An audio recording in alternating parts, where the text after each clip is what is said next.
Nós vamos trabalhar na aula, voltamos aqui a trabalhar História do Brasil. E na primeira apostila, nos capítulos B1 e B2, trabalhamos lá com a proclamação da República, a República da Espada, os governos de Marechal Deodoro e Marechal Floriano e a formação da chamada República das Oligarquias. Lembrando sempre, né? Olhe, pouco, arquia, governo. E quem foram estes poucos, basicamente, que comandaram o governo? Estavam relacionados à cafeicultura brasileira. Cafeicultura brasileira que já ditava as ordens econômicas por aqui desde 1830. Desde antes mesmo da coroação de Dom Pedro II para imperador. Passaram aqui mandando, né, no cenário, comandando o cenário econômico brasileiro durante todo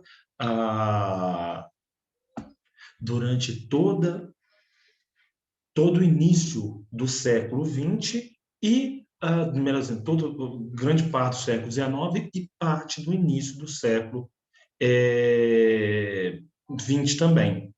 Na aula de hoje, ou neste capítulo, nós trabalharemos com a desestruturação dessa república das oligarquias. Ou seja, como ela acabou, como ela se desgastou, como ela se corroeu, a ponto de nós termos no Brasil a Revolução de 1930. Então, vamos para um compartilhamento de tela aqui. Vamos lá. Pessoal, então, capítulo B3, o declínio das oligarquias. Para quem quiser me acompanhar na apostila, eu estou na página 64. E começamos aqui, gente, todos os regimes políticos passam por desgastes naturais. Novas demandas, novas formas de comportamento levam a um desgaste do velho e a adoção, ou pelo menos a busca por algo novo. Na República Brasileira, que nasceu longe dessa ideia de coisa do povo, lembro vocês, né, que a palavra república vem do latim res, coisa pública do povo. A nossa primeira república foi extremamente excludente. A minoria da população tinha o direito a voto e, como diz o ex-presidente Arthur Bernardes, a questão social era uma questão de polícia. Então, toda vez que você tinha povo na rua se manifestando, você tinha polícia na rua batendo no povo se manifestando. Continuando aqui, na verdade, começando, crise da década de 1920 e reação republicana. O Brasil é um país fortemente influenciado por manifestações mundiais. O Brasil não lança vanguarda, ou seja, ele não está à frente de movimentos mundiais. Acontece na Europa, ou acontece nos Estados Unidos, e chega aqui. E a década de 20 e também a de 30, elas são marcadas por uma crise do liberalismo político. Nós vimos lá o nazismo na Alemanha, o fascismo na Itália, o salazarismo em Portugal, o franquismo na Espanha. Mas ainda na década de 20, as novas ideias que eram colocadas em prática na Europa acabavam por gerar, deixa eu tentar dizer assim. Bom dia, Ana, sem problema. Estou começando agora também. Aqueles recados iniciais da aula, né? E aqui nós estamos vendo a crise dessa república das oligarquias. E aí, meninos, a palavra que eu buscava aqui, né, era influências. As influências externas acabam chegando ao Brasil. Lógico, sendo feita uma leitura própria para o que é nacional. O Brasil é muito diferente regionalmente falando. Você vai na região sul, você vai na região norte, parece que você está em dois países diferentes. Na verdade, não posso falar do norte, mas do nordeste, sim. Você vai no nordeste brasileiro, você vai no sul do Brasil, parece que você está indo em dois países diferentes. O que dirá de ideias que vêm de fora do país. E aí, meninos, naquele momento, nós temos um revanchismo de oligarquias estaduais contra Minas Gerais e contra São Paulo, porque estas duas controlavam a República Brasileira, digamos assim, desde 1894. A gente não pode falar que desde sua proclamação, porque ela foi proclamada por militares e os militares ficaram ali os 5 primeiros anos. Mas a partir de 1894, deixa eu ver aqui, a partir de 1894, com a chegada do primeiro presidente civil, Prudente de Moraes, ao poder, temos um controle de grupos ligados aos cafeicultores. Inicialmente começam os paulistas, e os mineiros se organizam também para dividir essa fatia do bolo. Lembra você, gente, Minas Gerais é o estado na história com mais presidentes da República. É o estado que mais fez presidentes da República. E essa tradição de presidentes mineiros, ela vem da República do Café com Leite. Outro ponto também, na década de 1920, a República se mostrou insuficiente para resolver problemas de caráter econômico e sociocultural. O Brasil, das primeiras décadas do século XX, era um país que crescia demograficamente falando e até mesmo crescia economicamente falando.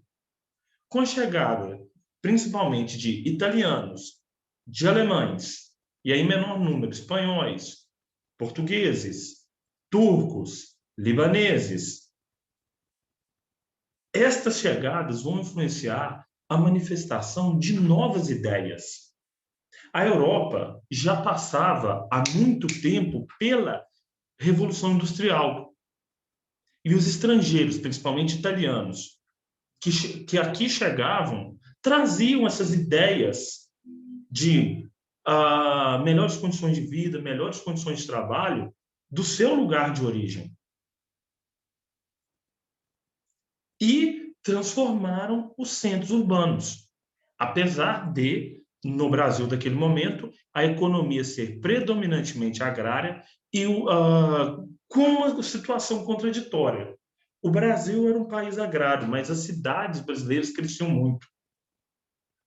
Belo Horizonte crescia, Rio de Janeiro crescia, São Paulo crescia imensamente, Belém do Pará crescia. E esses grupos urbanos vão gerar novas demandas. Demandas por melhores condições de transporte, melhores condições sociais, por uma legislação trabalhista que os atendesse. E o governo da Primeira República, não vi, não escuto, não falo. E, de certo modo, esses comportamentos mudam também, impulsionados pela industrialização da Primeira República. Forma-se uma indústria nacional, não uma indústria nacional forte. Por quê? Aí vamos para o chat aqui. No Brasil, industrialização efetiva somente a partir da Era Vargas, com a criação da CSN. No nosso próximo capítulo, nós iremos trabalhar a Era Vargas e como o Brasil desenvolve um modelo industrial. nacional desenvolvimentista.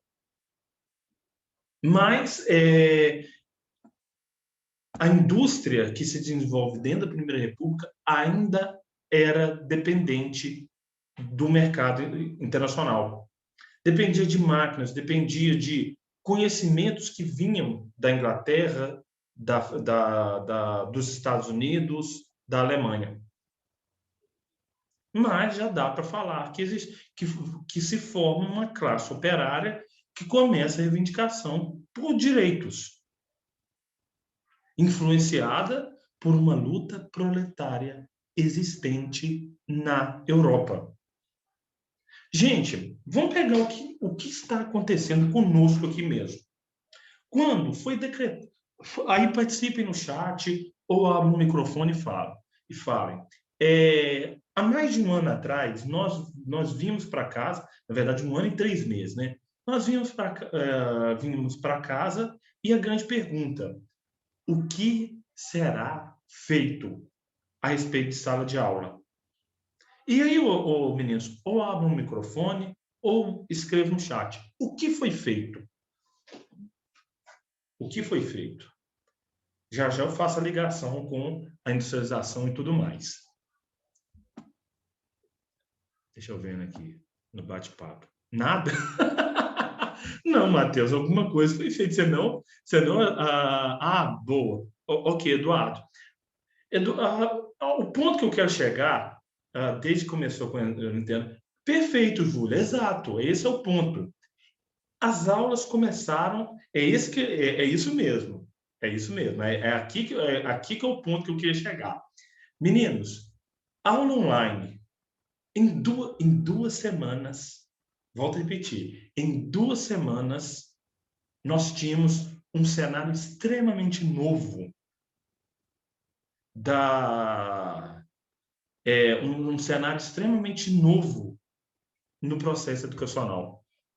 Se alguém me dissesse lá em 2018, 2019, que em 2020 eu estaria trabalhando da minha casa, com o meu computador, dando aulas, eu falasse, rapaz, deixa de ser doido. Eu jamais imaginaria. Então, primeiro, se organizou a nova forma de trabalho. E, posteriormente, vieram leis para regulamentar essa nova forma de trabalho. Preenchimento de diário, novas formas de avaliação e outras medidas mais. Ponto. Então, lá em 2019, não existia uma legislação para ensino, para esse tipo de ensino.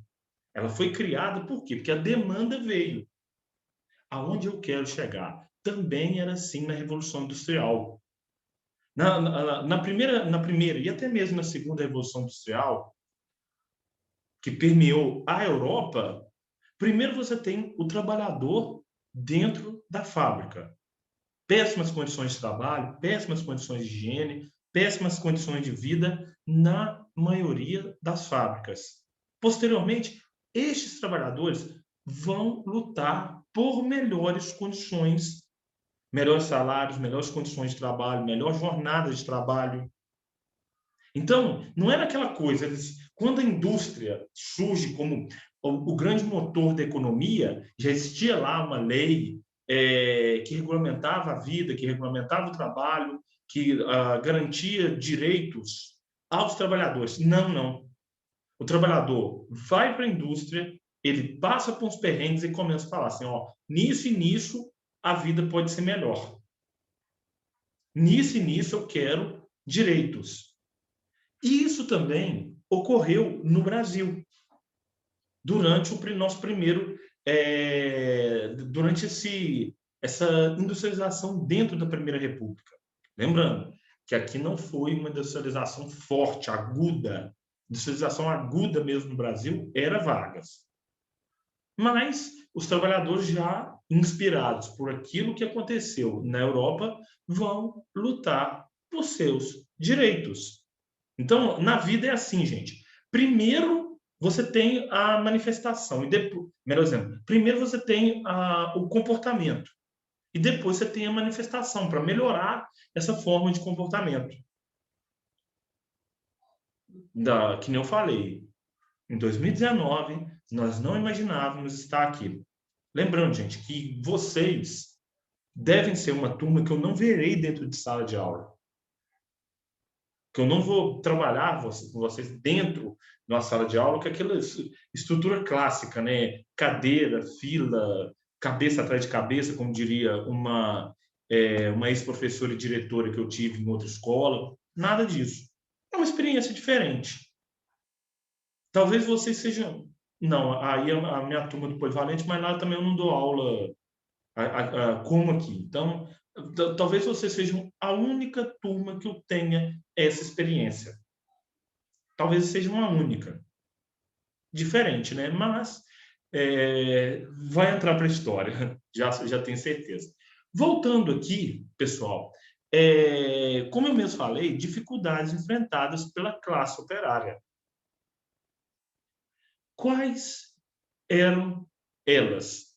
Dentro dessa indústria brasileira, condições precárias de trabalho. Condições precárias de trabalho semelhantes àquelas vivenciadas pelos ingleses durante a primeira Revolução Industrial. Vamos ver algumas delas. 18 horas de trabalho por dia. Gente, antes de continuar aqui, vocês já fizeram alguma coisa? Aí não vale atividade física e tudo mais, não. Mas de estudo, ou até mesmo de trabalho, quem aí ajuda o pai, alguma coisa, de terminar o dia parecendo que você deita na cama, você não consegue desligar. Alguém já passou por essa situação aqui?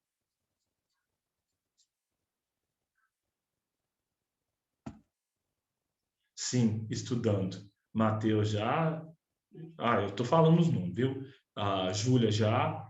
Eu também já passei por isso estudando, viu, Júlia? Mais alguém, gente? Só os dois?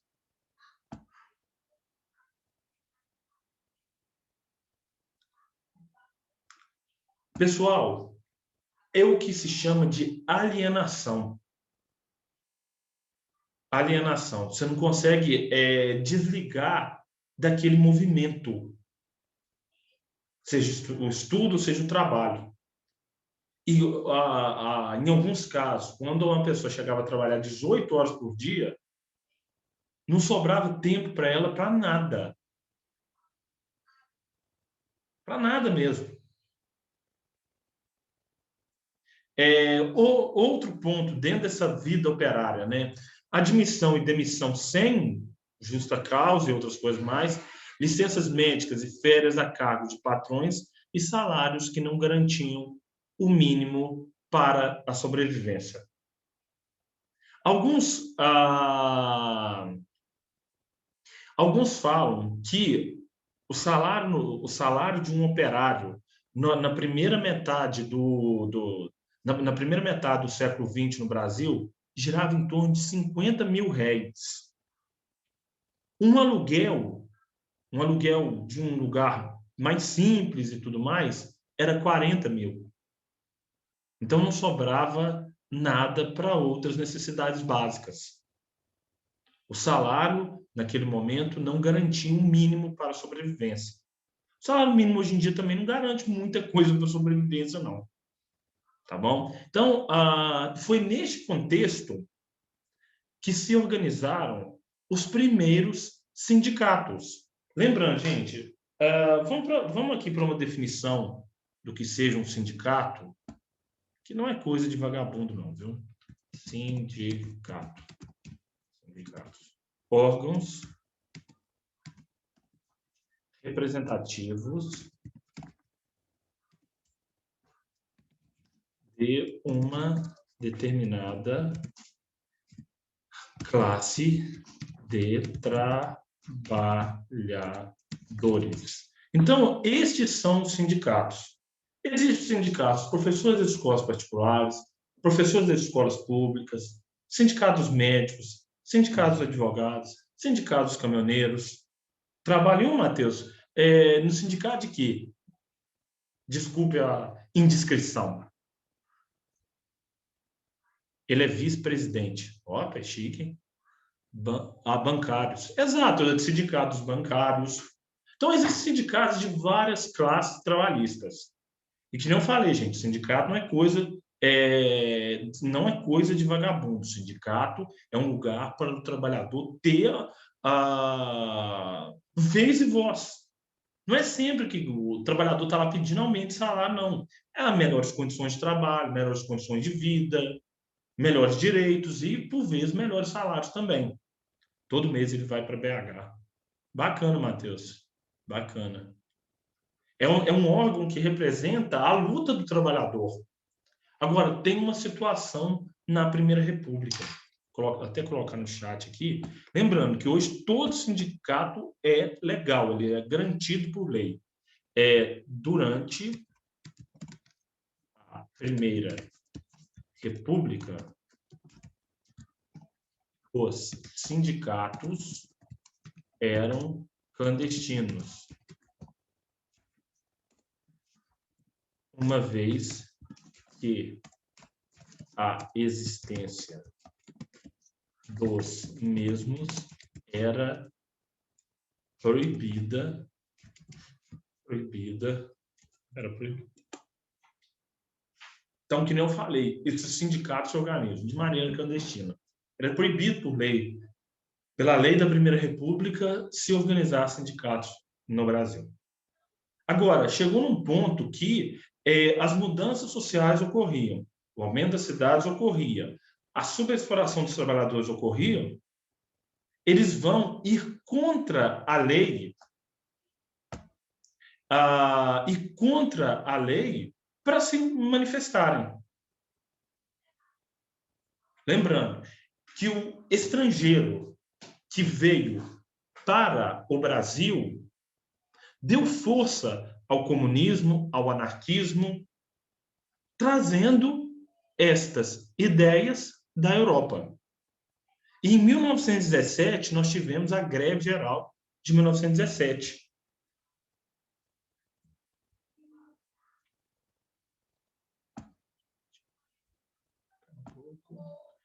Chama federação. É uma coisa que reúne os presidentes e vice-presidentes de todos os sindicatos bancários de Minas Gerais.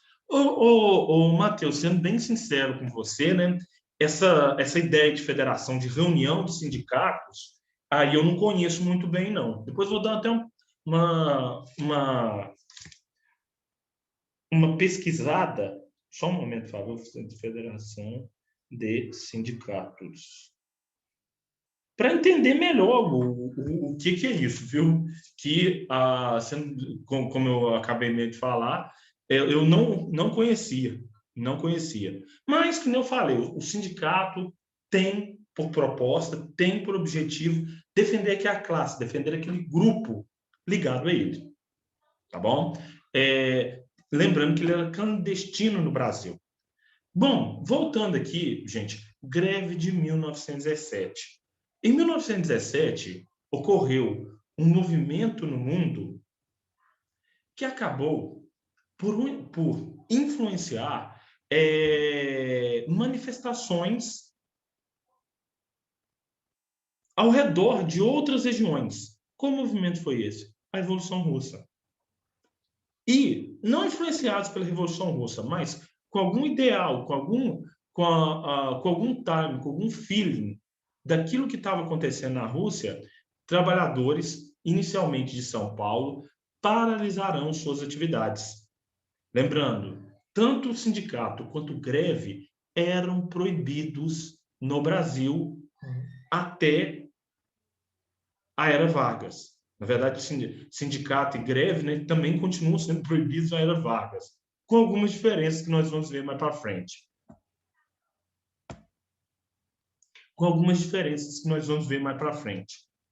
Mas essa greve começa justamente por melhores condições de trabalho e melhores salários. Como eu falei, gente, o salário naquele momento não enchia nem o buraco do dente, como diziam os antigos. Então, esse movimento começa com os operários de São Paulo, chega ao Rio de Janeiro, chega a Belo Horizonte, chega a Belém do Pará, com trabalhadores que vão se organizar para terem melhores salários atendidos. Inicialmente, esses trabalhadores que iniciaram a greve em São Paulo foram demitidos. Contudo, a força a força que o movimento ganhou pelo Brasil fez com que esses trabalhadores demitidos inicialmente fossem readmitidos e algumas das reivindicações do movimento grevista de 1917 também fossem atendidas.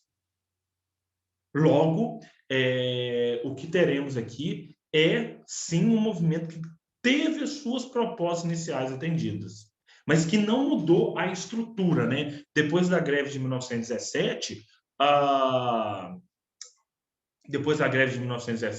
greves não passaram a ser permitidas, não. Neste caso, o que foram dados foram algumas concessões trabalhistas, como melhor jornada de trabalho, outras coisas mais. Flávio, eu não sei se você mandou esses slides no grupo, mas se não tiver mandado, tem como mandar, por favor. Júlia, confere esses slides, né? Eu estou começando essa matéria hoje. Confere para mim também se eu mandei os slides sobre o nazifascismo, que aí eu já mando os dois num pacote só. Esse aqui eu tenho certeza que eu não mandei, tá bom? E obrigado pela advertência aqui. Vamos continuar aqui pelo seguinte, meninos, e influenciados pelo movimento, pela Revolução Russa, começam a fundação de partidos comunistas, socialistas, comunistas pelo Brasil. Um que existe até os dias de hoje é o Partido Comunista Brasileiro, fundado aí na década de 1920, para ser mais exato, em 1922, sendo influenciado por aquilo que acontecia na União Soviética.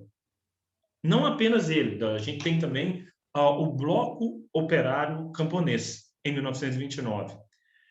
Essas ideias comunistas, principalmente após a Revolução Russa, ganharam outras regiões. Lembra você, gente, o fascismo cresce na Itália e o nazismo cresce na Alemanha para poder minar o poder que os comunistas ganhavam nessas regiões, para poderem eliminar o crescimento dos comunistas, que vinham crescendo pela Europa, e como eu mesmo falei, o Brasil é um grande importador de ideias, acabam crescendo por aqui também. Naquele momento, também, a gente tem um fortalecimento da burguesia industrial. Além disso, uma organização da burguesia urbana. Surge também, gente, o que nós chamamos atualmente de classe média. Peraí, deixa eu ver aqui. Um momento, por favor. Eu olhei aqui e utilizar. Ok, obrigado, Júlio. Então, vou mandar do nazifascismo e vou mandar do nazifascismo da da Guerra Civil Espanhola, enfim, Alemanha nazista. Vou mandar tudo aí hoje para vocês, assim que a aula acabar, tá bom? E obrigado pela advertência também. Tem hora que a gente esquece, mas vocês podem me chamar a atenção, tá bom? Voltando aqui, organiza-se, então, o que se chama de sociedade de classe média. Meninos, para nós, quase terminando a aula de hoje, o que impedia o Brasil, antes da República, de formar a sociedade de classe média, numa palavrinha só? Vou colocar no bate-papo aqui. Volto a repetir, meninos. O que impedia o Brasil de formar uma sociedade de classe média antes da proclamação da República? Chutem aí. Ou formar uma sociedade de classe média mais aguda, vamos dizer assim, né? Mais forte. Alguns falam que a classe média surge dentro do Império. Outros já trabalham com a ideia da classe média surgir só após a República.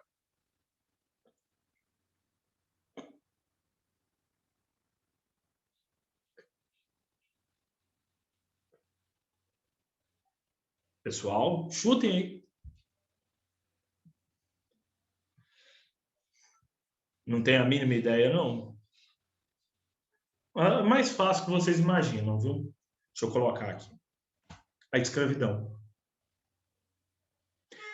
Um mercado consumidor mais agudo no Brasil, principalmente até a década de 1850, era impedido por isso aqui, pela escravidão.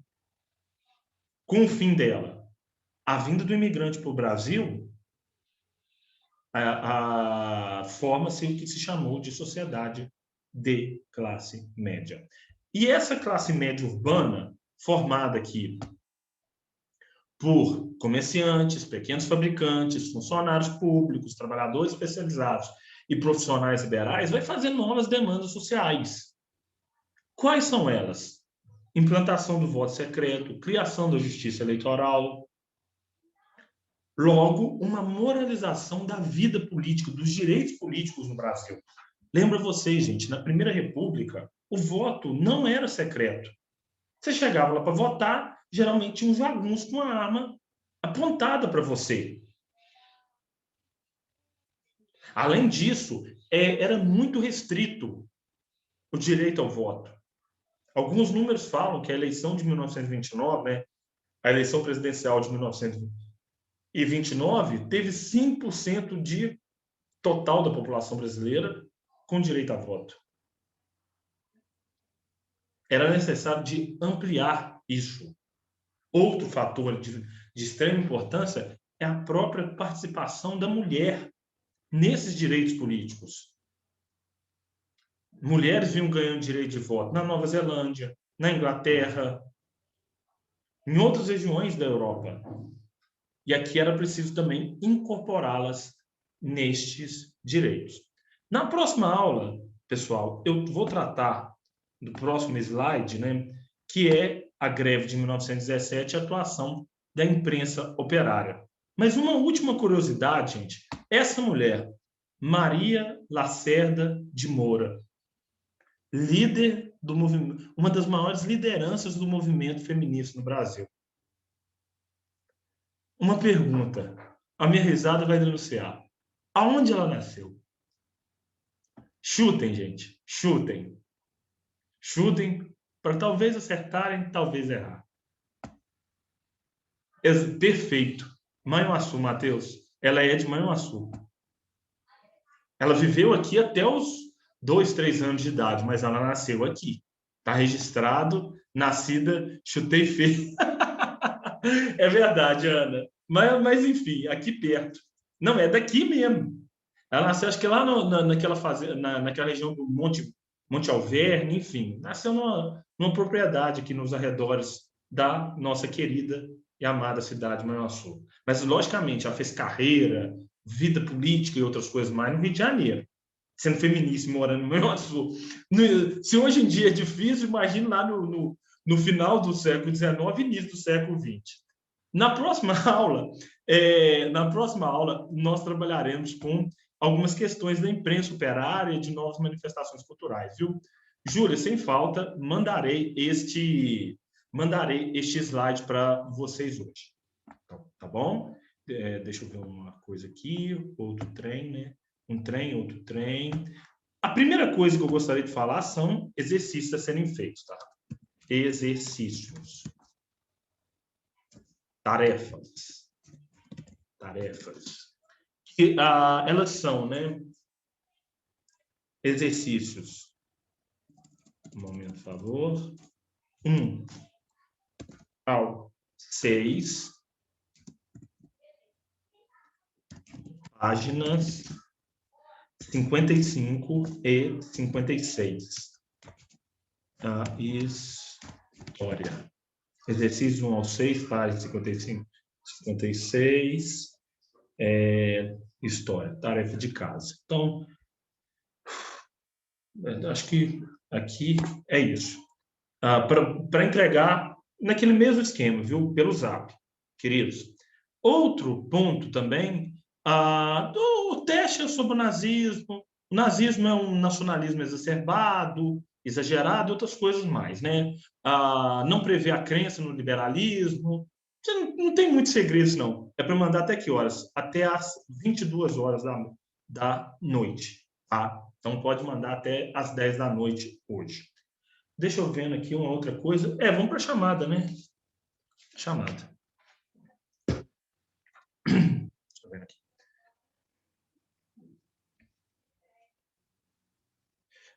Pessoal, vamos lá.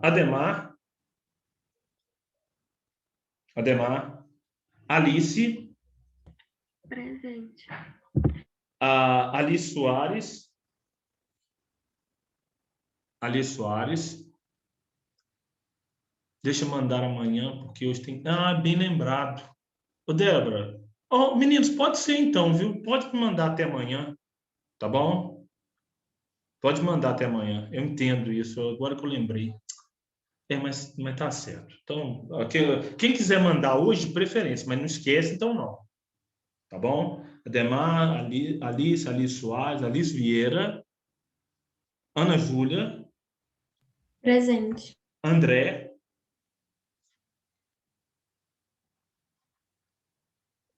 amanhã até a noite. Pode ser até às 10 da noite de amanhã, então. Bruna, Débora, Presente. Eduardo, Presente. Frederico,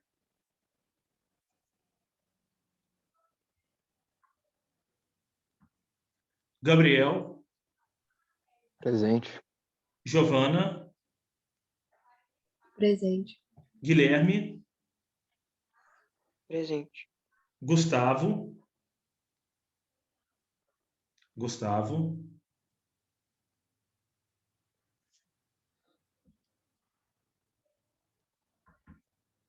Isaac, Presente.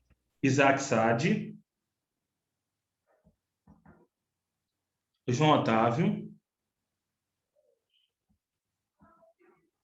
João Paulo, Júlia Breder, Presente.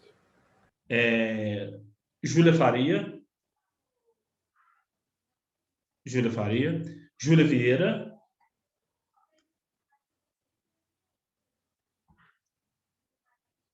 um momento, por favor, Larissa, Letícia, Presente. Lucas, Presente. Maria Clara, Maria Eduarda, Presente. Maria Eduarda Gomes, Maria Yasmin,